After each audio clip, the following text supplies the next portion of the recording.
Did you know that Oregon football finished the 2023 season ranked inside of the top 4 of both ESPN's Football Power Index power rankings and also Bill Connolly's S&P Plus power rankings?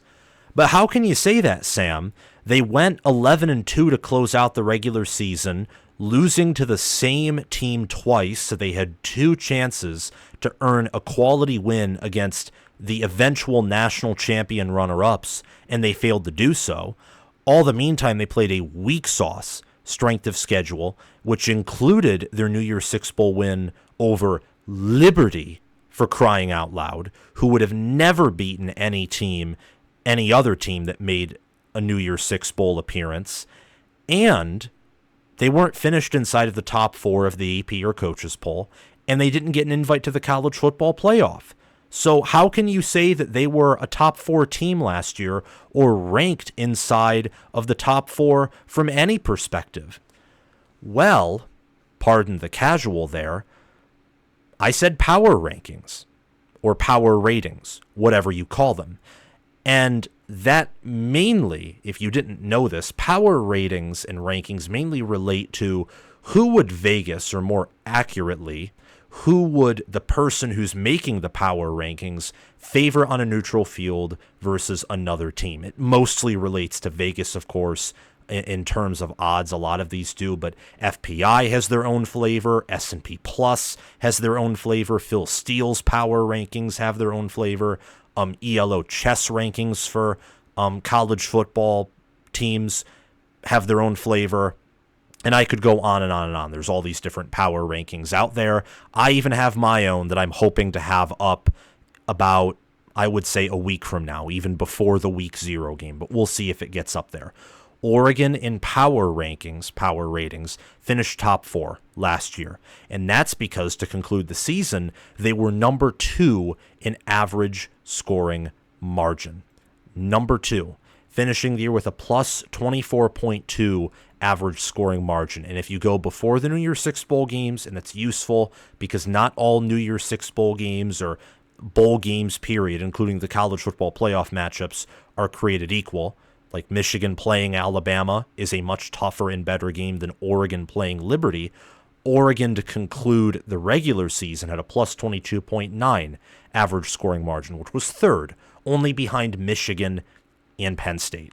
Michigan was by far the most dominant team in college football last year, but Oregon concluded the season 2nd. And in my mind, adjusting for, let's say, Florida State's blowout loss to Georgia in the Orange Bowl, which you can't take too much from that, and Penn State finishing the regular season 2nd, but in big games it didn't matter much, I think it's pretty safe to say that in terms of leaning toward the offense and in terms of scoring, that Oregon was probably the 2nd most dominant team in all of college football last year. And Ohio State, and I would say Georgia, were around them as well. Oregon was really good. They just, like the casual fan said, there wasn't anything wrong, by the way, with my example of what I would think the casual fan would say about that argument. Oregon did lose to Washington twice. They blew their 2 chances to earn a quality win. If they win in the regular season matchup, but still lose in the Pac-12 title game and a few bounces go their way, they're probably in, and maybe the Pac-12 gets 2 teams in. More likely, Oregon wins the Pac-12 championship game and just outright gets in, with nothing else changing, everything else being ceteris paribus except that game. And if Oregon gets in the playoff, they could compete with Michigan. They could compete with Alabama, with Texas. Obviously, they competed with Washington. They could have competed with Georgia. And at many times last season, and I would still do this now, I probably would pick them to beat Georgia and at the very minimum play in a competitive game. And it's a year after they got spanked 49-3 on a neutral field in game 1, of course, against Georgia. All this to say that Oregon was a ridiculously good team last year. They were Big Ten ready last year. They would have been the 3rd, or perhaps, depending on how you view Ohio State, 2nd best team in the Big Ten last season. And their losses to Washington, who was one of the best college football teams perhaps in the history of the sport when it comes to a team who's power rated low because they're constantly playing in one-score games and winning one-score games. They lost to Washington twice by an average margin of defeat of 3 points. And that was a 14-1 team that defeated Texas, that defeated Oregon twice, had three wins over teams that finished inside the top 10 of rankings and inside the top 8, 7, or 6 of power rankings. So there was no shame in what happened to Oregon last year. They improved compared to 2022, and there's a good shot that they can improve entering this season, entering 2023. Even losing Bo Nix, losing Bucky Irving, losing Troy Franklin, losing Jackson Powers Johnson, Brandon Dorless, and many other players to the NFL. I mean, Dan Lanning has this program running. And the reason I wanted to take so long in my discussion of the 2023 season and about Oregon is because they're a new team. So I think we have to look deeper into the previous season because they're transitioning to a completely new conference, a new environment. Oregon's road games are no longer going to be, with rare exceptions like, I don't know, at Washington in 2025, just as an example off the top of my head. Their road games this season, because they don't play USC on the road, and I could be mistaken, but I don't believe they play UCLA on the road this year. Oh, they do. They play at UCLA on the road this year. That's the only road game this year outside of Oregon State where Oregon will be playing in the Pacific time zone. Their other road games at Michigan and at Wisconsin and at Purdue will either be in Central Time or Eastern Time. That's a big change. And there will be other years where they have more road games in non-Pacific time zone, non-ex-Pac-12 territory. It's a big geographical shift, and it's a big shift in terms of how you need to construct your roster and how you need to treat your team and build your team. With one exception, Oregon's already built this team to have success in the Big Ten. They're strong in the trenches, particularly on the offensive line. They have good running backs. This defense, while I think was not top 10 last year, it finished top 10 in scoring defense, only allowed 16.5 points per game, which was ninth. But they played a strength of schedule that was outside the top 40 per sportsreference.com and outside the top 50 per ESPN. I think it was a defense that, in a lot of regards, was inflated by a strong offense that quickly put opponents behind multiple scores. So Oregon's defense didn't have to take as many risks or be as dynamic or play their A-plus game all the time to lock down opposing offenses. But regardless, it was a good, great defense last year, and they return a lot of production for this defense entering this season, and they did build depth and were very conscious about making sure this defensive line is ready for Big Ten play this season. That's why they brought in Derek Harmon and Jamari Caldwell. Jordan Birch is back, and Mateo Uyunglele might be ready to step up on that defensive line. And Josh Connerly Jr. and a Johnny Cornelius, in my mind, is the best offensive tackle duo in all of college football. So Oregon is built to succeed in the Big Ten. This is not like USC, where I think they have to reconstruct their roster and philosophy to succeed in this new conference. And that process just started this preseason. That will take more than a year. It's not like UCLA, who has major depth concerns and has only brought in like 10 freshmen as a part of its 2024 recruiting class. And this isn't like Washington, who has 44 new players on scholarship on their roster.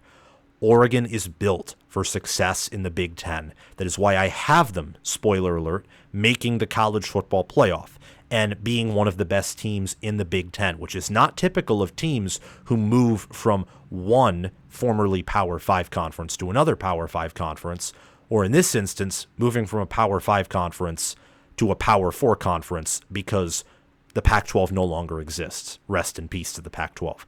Oregon went 10-4 in 2021, 7-2 in Pac-12 conference play. They went 10-3, 7-2 in Pac-12 conference play in 2022. And in 2023, they went 12-2, 8-1 in Pac-12 conference play.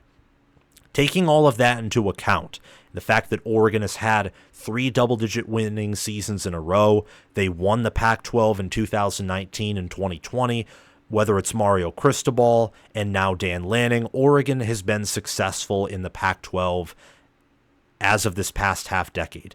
And they're one of the only Pac-12 teams who had a college football playoff win. Just Oregon in 2014 and Washington in 2023. The bookends of the 4-team college football playoff era in terms of teams who in its first year and final year of existence won a playoff semifinal game.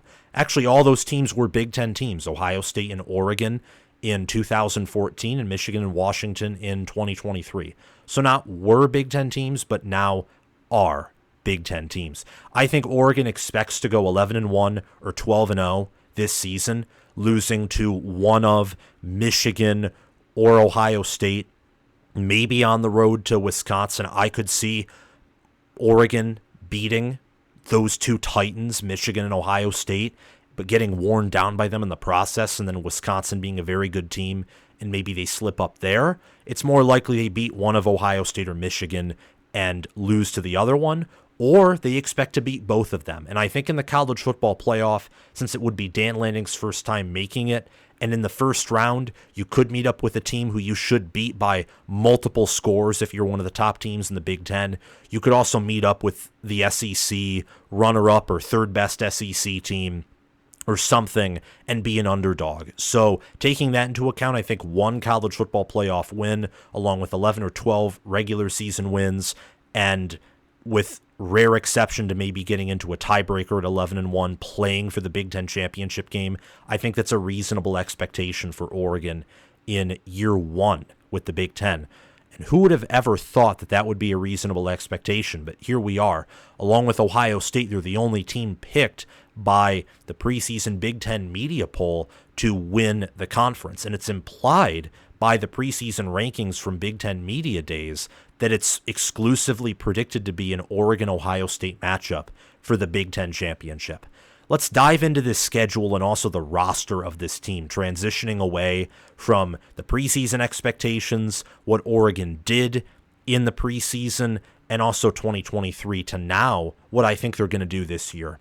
Someone who I didn't mention, not because I forgot, but because there's just so much to mention, because Oregon's been very successful in this preseason, both with bringing back talented players, but also using the portal. They have the best quarterback in the Big Ten, in my mind. It's between Dylan Gabriel, incoming transfer from Oklahoma, and Miller Moss, who has been at USC. I believe he was actually brought in by the Clay Helton staff, or at least recruited by the Clay Helton staff, and then stayed on with Lincoln Riley, and he looks like he's going to be really good. It's those two and then a drop-off, just based off of experience, but also the fact that I think Oregon right now has the far better supporting cast. I'm going to go with Dylan Gabriel as the Big Ten's best quarterback. They have him there with a wide receiver core that may be the nation's best. I think it's down to Oregon, Ohio State, Missouri, and Texas for who has the best wide receivers in the country. And Miami is also up there too, but I think they're a little behind those four, but very close. They have Trayshawn Holden, Tez Johnson, Gary Bryant Jr., and Evan Stewart. That it right there, elite four deep at wide receiver, along with a quarterback who finished last season in the top 5 of quarterback efficiency and has some legs. They have, speaking of legs, Jordan James, who should be one of the nation's better running backs this season, behind an offensive line that with Iapani Lalolu and behind Matthew Bedford and Johnny Cornelius and Josh Connerly Jr. especially highlight the offensive line. That comes together to make one of the better rushing attacks in the country. Oregon last year was top 10 in rush yards per carry. Very impressive. And then you also have Jabbar Muhammad at corner, which is why I list cornerback as a strength, along with basically everything on offense minus tight end. And they're still good at tight end with Terrence Ferguson. Muhammad was very impressive last year with Washington, the best player by a mile in a secondary that struggled at times, and having him at Oregon after everything they lost in the secondary is very critical. The weak link for this team, I think, is safety. Safety depth is an area where there are some questions for Oregon, no doubt. They did bring in a lot of transfers on that side of the football, but more specifically in the secondary. I'm anxious to see how that position pans out. The only reason I didn't put safety or defensive back as a whole as a strength is because at corner, Jabbar Muhammad is there, and he's good, and he's proven. At safety, they have Tysheem Johnson and Kobe Savage. At nickelback, they have Brandon Johnson. Just the safety players aren't as proven as the corners. And that's mainly because Jabbar Muhammad, he's a senior, played well at Oklahoma State, well at Washington. There's nothing flukish about his performance. He's one of the best cornerbacks in the entire country. The passing offense for Oregon and the rushing offense, just offense in general, will be awesome. I do think that this team, Oregon or Alabama or Georgia, will have the best offense in college football this year. I think very highly of Oregon. And with a schedule that features really 2, maybe 3 challenging games for Oregon. They host Idaho in week 1, Boise State in week 2, play at rival Oregon State in week 3, have a bye week 4, play at UCLA week 5, host Michigan State week 6. Again, as I've said with Michigan State now in every one of these preview videos, it's Jonathan Smith. Oregon fans will tell you that Jonathan Smith is good because he beat them in 2020 and in 2022 when Oregon had no business losing to those teams. And this wasn't like Mark D'Antonio, let's say, beating Rich Rodriguez teams. It wasn't. Mark D'Antonio did a very good job for context against Michigan, and his wins over some good Brady Hoke teams and Jim Harbaugh teams, or even competing with Jim Harbaugh teams that vastly out-talented his, was very impressive. And Mark D'Antonio, in his heyday, was a top 5 coach in college football. But Rich Rod was awful at Michigan. Oregon's equivalent of Rich Rod would probably be Mark Helfrich at the end of his tenure, and that's not who Jonathan Smith was beating. He beat Dan Lanning once and Mario Cristobal once. A Mario Cristobal team that won the Pac-12 in the COVID year, and a Oregon team that finished with 10 wins in 2022. All I'm saying is it's Michigan State. It's before a big game against Ohio State in Week 7. Jonathan Smith will coach Michigan State up. Ohio State in Week 7, that will be a challenging game. At Purdue in Week 8, after the Ohio State game, especially if it's a win, that could be nightmare fuel if Purdue is good. If Ryan Walters' defense just explodes in year 2, and if Graham Harrell and the offense can also take a step forward in year 2. Especially because Oregon is physical in the trenches. That's why I think they'll succeed in the Big Ten. Purdue is very underrated in the trenches. They're big, they're quick, and they have seniority and experience there. Illinois is a home game for Week 9 before traveling on the road to Michigan in Week 10. And then after that game, Oregon hosts Maryland in Week 11. They play at Wisconsin in November in Week 12. I hope you see why I think that can be a challenging game. Then they get a bye in Week 13 to prepare for rival Washington, who they will host in Week 14. Oregon's schedule is workable. I don't think it's as difficult as Ohio State's schedule, for example. It's not as difficult as Georgia's schedule or Florida's, or I would even say Alabama's in the SEC. But it's not as Charmin soft as last year's was for a team as good as Oregon was. And when I say that, I'm not saying that Oregon was overrated because of their schedule. I don't think they were, but it's fair to draw questions, just like it's fair, even though it was frustrating when Michigan looked as good as they did and were clearly elite. When people were questioning Michigan in 2022, 2021, and 2023 because their schedule started off easy every year, from my perspective, especially in 22 and 23, it was obvious how good they were. But you have the right to question a team when their strength of schedule is easy, because there are teams like Oklahoma last year who shined when they faced bad competition, and then they got that win over Texas, and then they lost to Oklahoma State and lost to Kansas, and it was clear, yeah, playing weaker competition just allowed you to push up points, so you looked good statistically and in power rankings, but you were a fraud. I don't think Oregon was that way last year. And they returned 10 starters from a team that I would classify as elite last year, and a team that in a weaker year like 2021 probably could have played Georgia for the national championship and probably would have been the second best team in the country that year. They bring back 69% of their production, and that includes incoming transfers. The storyline for Oregon is, can their offense score on Big Ten defenses?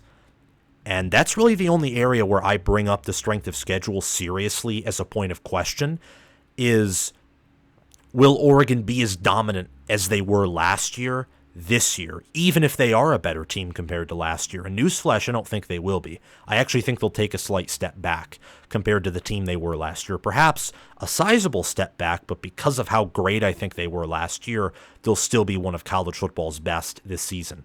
They scored 44.2 points per game on the 52nd toughest strength of schedule per ESPN last season. And the same goes for their defense, which held teams to under 17 points per game.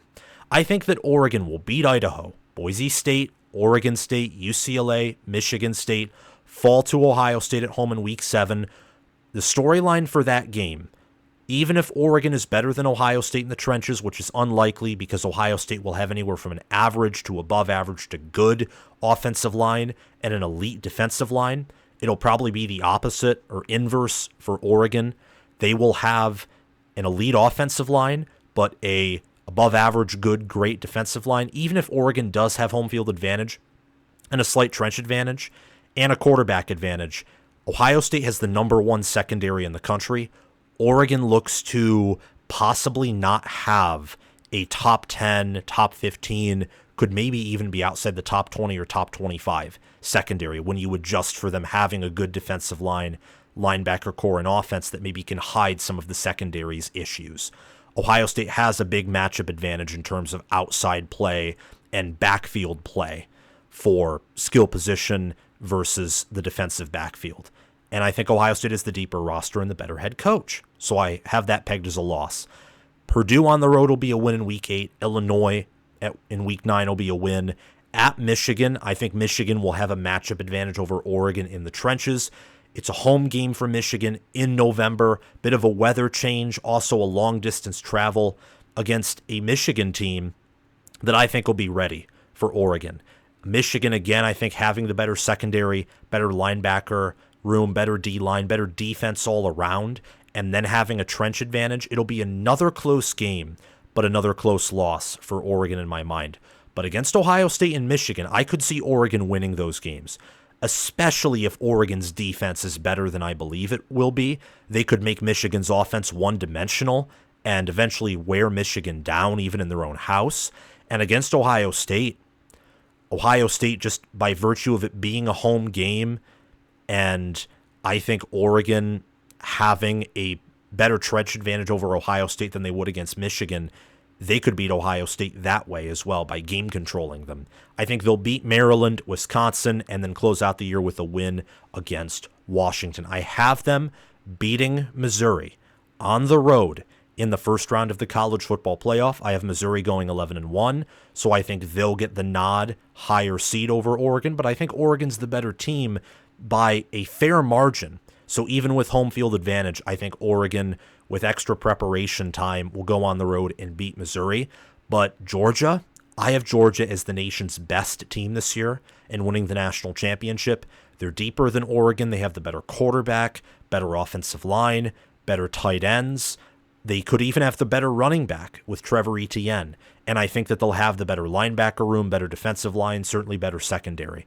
And being at the Sugar Bowl, that'll be a Georgia home game, basically. So I have them losing to the Bulldogs in the Sugar Bowl to finish out the year 11-3, 8-1 in Big Ten Conference play, with a 12-0 ceiling and a 9-3 floor. But let's dive even deeper.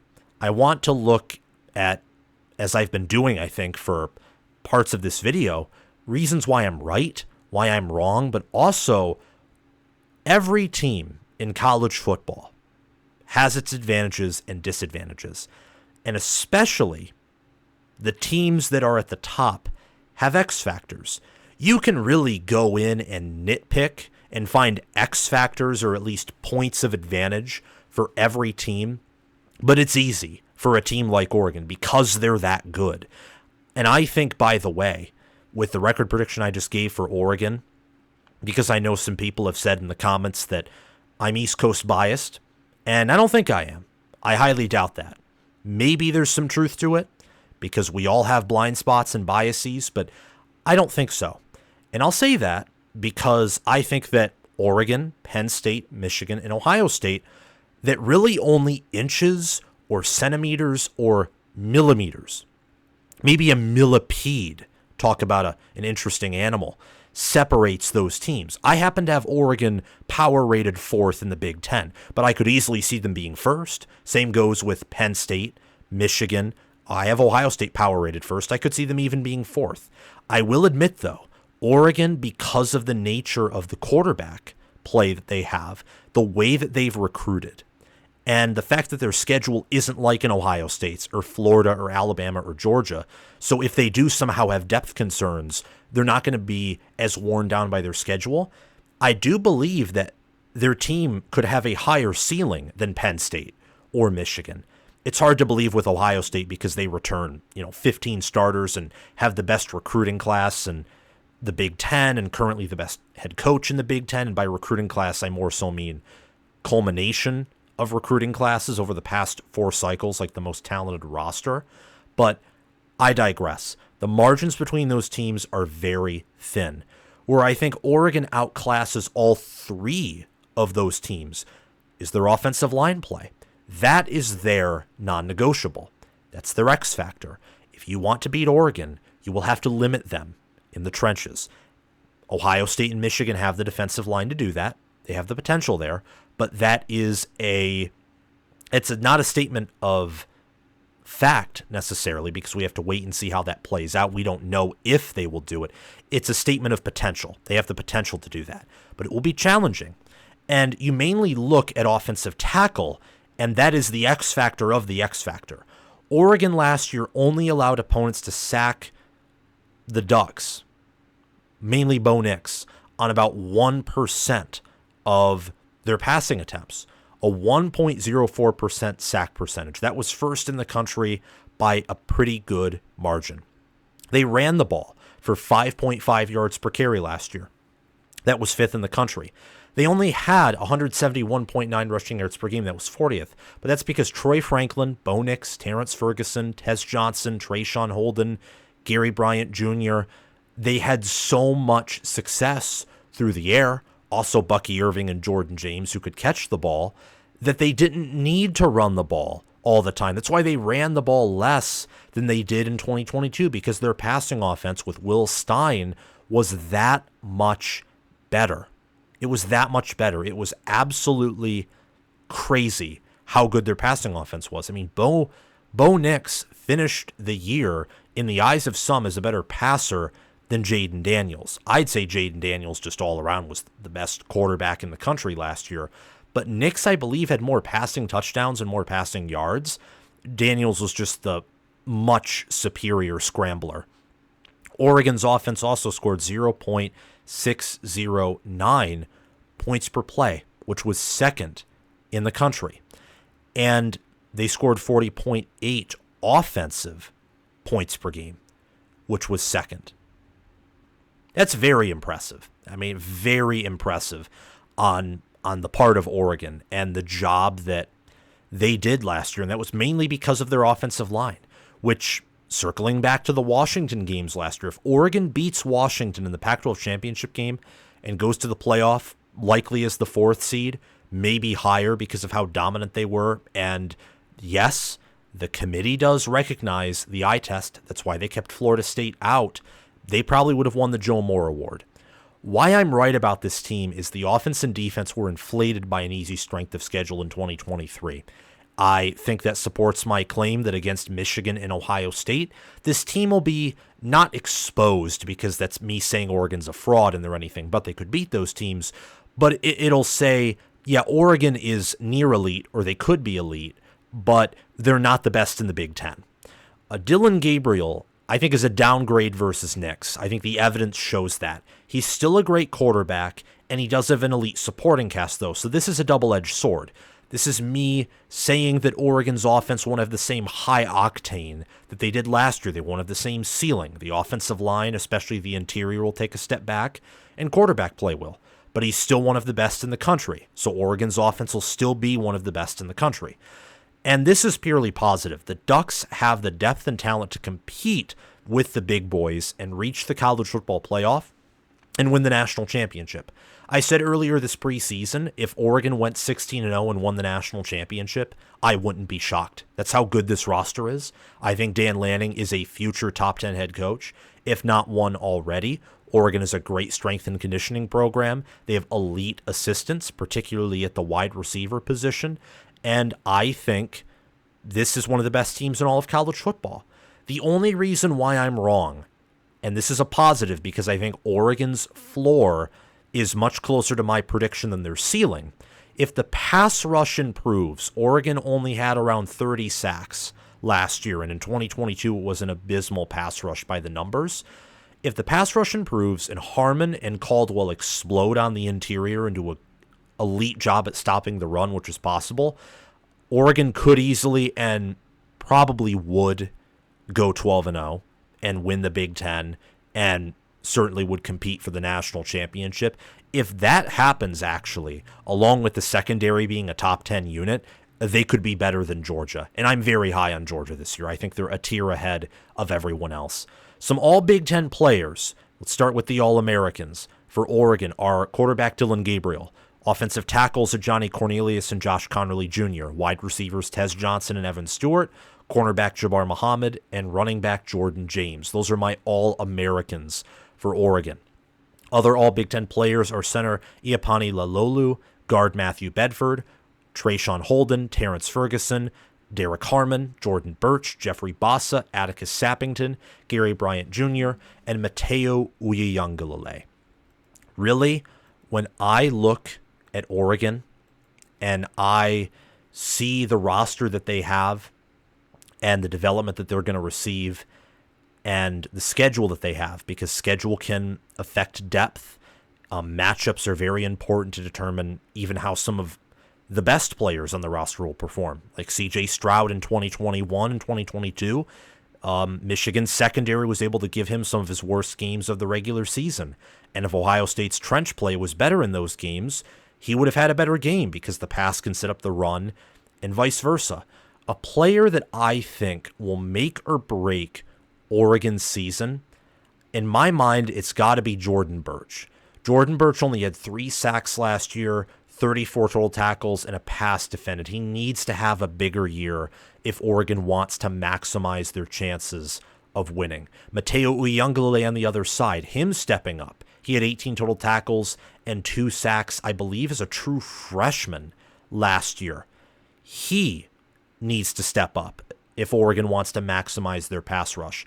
You also obviously have Derek Harmon and Jamari Caldwell, but I'm more concerned in my mind about the pass rush because Jeffrey Bassa, who last year was one of the Pac-12's better linebackers, I think it could be a transition year coming into the Big Ten where the Big Ten is just great at linebacker play, great on defense all around, but Jeffrey Bassa had 71 total tackles, a pass defended, and also a pick 6. Oregon is good enough linebacker play, great enough linebacker play to, I think, plug up the gaps and have some gap integrity. The one player on offense who I think could make or break the season would be center Iapani Lalolu. Replacing Jackson Powers Johnson is going to be a big deal. I think that the rest of the offense, Dylan Gabriel included, because we know what his ceiling is, but we also know he's a top 5 quarterback.